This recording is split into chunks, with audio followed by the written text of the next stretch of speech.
అదే RTV app వార్తల్ని క్షణాల్లో చదివే అవకాశం ఉంటుంది. ఒక న్యూస్ పేపర్, ఒక టెలివిజన్ ఛానల్ మీ చేతుల్లో ఎప్పుడూ ఉంటాయి. రాష్ట్ర వ్యాప్తంగా భారీ వర్షాలు పడతా ఉన్నాయి.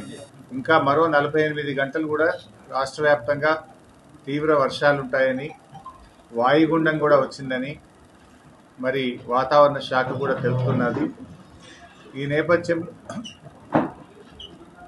రాష్ట్ర ప్రభుత్వానికి మరి మా విజ్ఞప్తి ఏంటంటే, అత్యవసర సహాయక చర్యలకు ప్రభుత్వ యంత్రాంగాన్ని మొత్తం అప్రమత్తంగా పెట్టాలని, అవసరమైతే మిలిటరీ బలగాల సహకారాన్ని కూడా తీసుకోవాలని,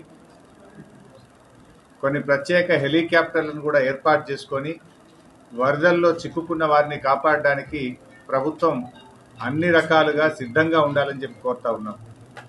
ప్రభుత్వం ఎట్లాంటి హ్యూమన్ లాస్ లేకుండా, క్యాటిల్ లాస్ లేకుండా అన్ని జాగ్రత్తలు కూడా తీసుకోవాలని చెప్పి ప్రభుత్వాన్ని కోరుతా ఉన్నాం.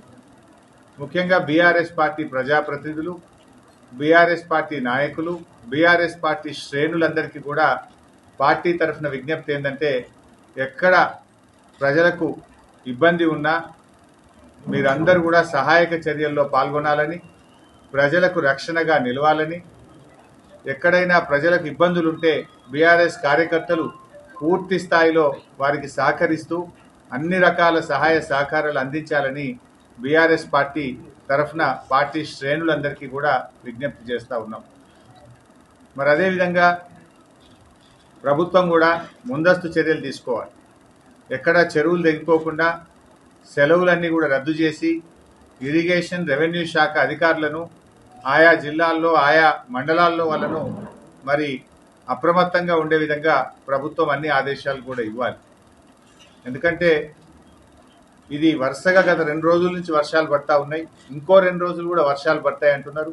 ఇంకొక వైపు వాయుగుండం కూడా వచ్చింది అంటున్నారు. కనుక బాగా తడిచి ఉండంటే కనుక పాత ఇండ్లు కూలిపోయే ప్రమాదం ఉంటుంది. గతంలో 1-2 సంఘటనలు మనం చూసాం. హైదరాబాద్లో కానీ, జిల్లాల్లో కానీ, గ్రామాల్లో కానీ పాత ఇళ్లలో ప్రజలు ఎవరు ఉండకుండా ఖాళీ చేయించాలి. అవసరమైతే క్యాంపులు పెట్టి వారికి జాగ్రత్తగా చూసుకోవాల్సిన అవసరం కూడా ఉంది.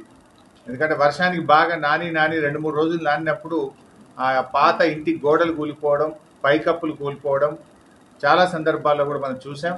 అందువల్ల ఆ పాత ఇళ్లలో ఉన్నటువంటి వాళ్ళని బయటకు తెచ్చే విధంగా అటు జిహెచ్ఎంసీలో, ఇటు మున్సిపాలిటీల్లో కూడా ప్రభుత్వం యుద్ధ ప్రాతిపదికన చర్యలు తీసుకోవాలని చెప్పి కూడా ప్రభుత్వాన్ని మేము కోరుతా ఉన్నాం.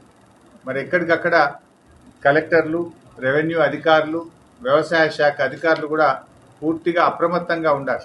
మరిన్ని వీడియోస్ కోసం ఛానల్ ని సబ్స్క్రైబ్ చేయండి. లేటెస్ట్ అప్డేట్స్ కోసం వాట్సాప్ ఛానల్ ని ఫాలో చేయండి. అండ్ లింక్ డిస్క్రిప్షన్ లో ఉంది.